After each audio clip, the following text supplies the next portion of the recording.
I want to show you how to make door opening transition effect in Premiere Pro.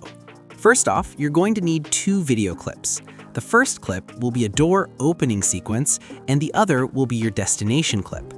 Now, find the frame where the door just begins to open slightly and cut the clip by holding the Control key and pushing K, and zoom in around 200 on your preview window. Now, head over to the Effects controls and under Opacity, select the Free Draw Bezier tool. Now you want to go ahead and start tracing a border around the negative space of the door opening sequence.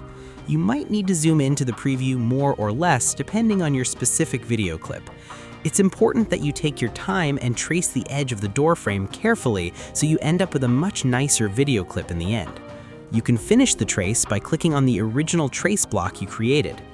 Now, go back over to the mask effects and select the Mask Path Toggle Animation button, and the inverted box should also be checked off. This will allow us to create the transition timeline.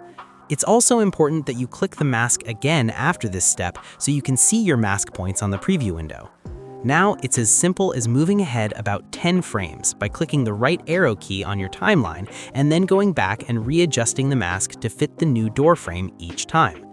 For the purposes of speeding up this tutorial, I'm going to fast forward me adjusting the mask to fit the door frame until the end.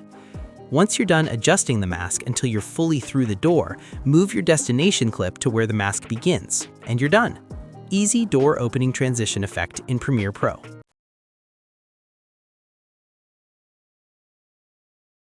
Let's solve together. Put your like and subscribe.